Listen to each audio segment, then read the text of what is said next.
Hello, I'm Dr. Ethna Reid, Director of the Reid School, and it's my privilege today to introduce our science specialist, Mrs. Kaufman, and we're really pleased that you could be with us today. Thank you, Dr. Reid.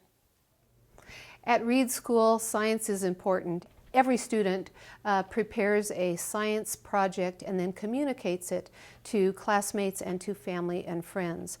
At the elementary level, we call this Science Day, and that's not a judged event.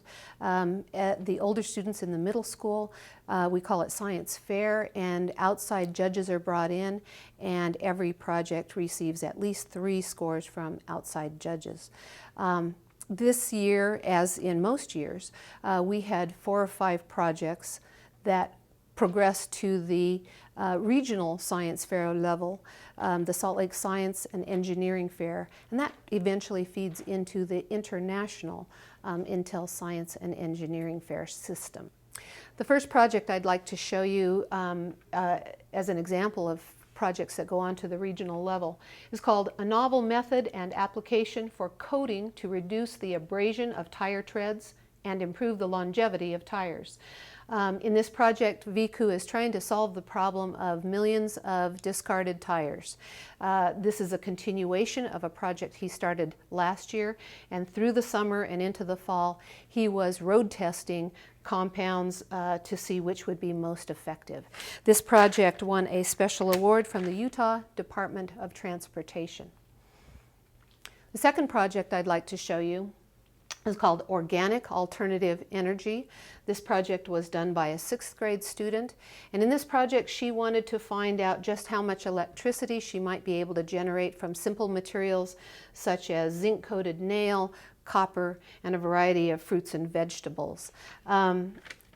Samara is a particularly good communicator. It's a fairly simple project, but success in any field, and that's true for science too, partly depends on great communicators, and at Reid School we definitely produce great communicators. Samara's project received a special award from the U.S. Navy. The third project I'd like to show you is called Satellites and Gravity.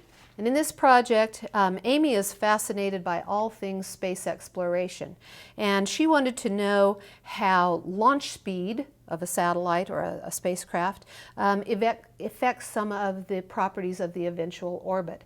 And to do this, she designed a really clever apparatus, I wish I had it here to show you, that launched a marble onto a white paper track, and she could launch that marble from different heights to achieve different speeds. This project won 2 awards. It won an honorable mention in her division and also a special award from the National Center for Women and Information Technology. And the last project I'd like to show you is this one. It's called A Novel Method and Apparatus for a Hydraulic Solar Tracking System for Improving the Efficiency of Solar Panels. And that's a big title for a pretty big project.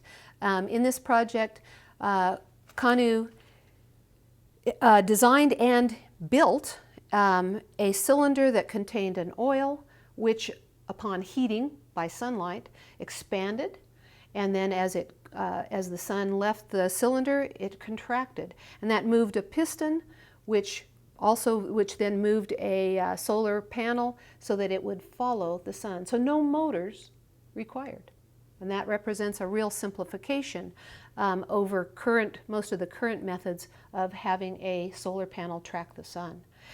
This project was strong enough that it won 3 awards. Kanu won the 2nd place for his division, which was Engineering and Transportation.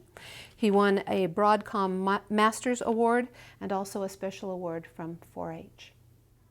We're so proud at Reid School that so many students have the chance to be involved in science projects, and that every year we're able to advance several projects such as these onto the regional level. And as these students get older and move into high school, they will be well placed to be able to compete for some of the moving on to the international level as well.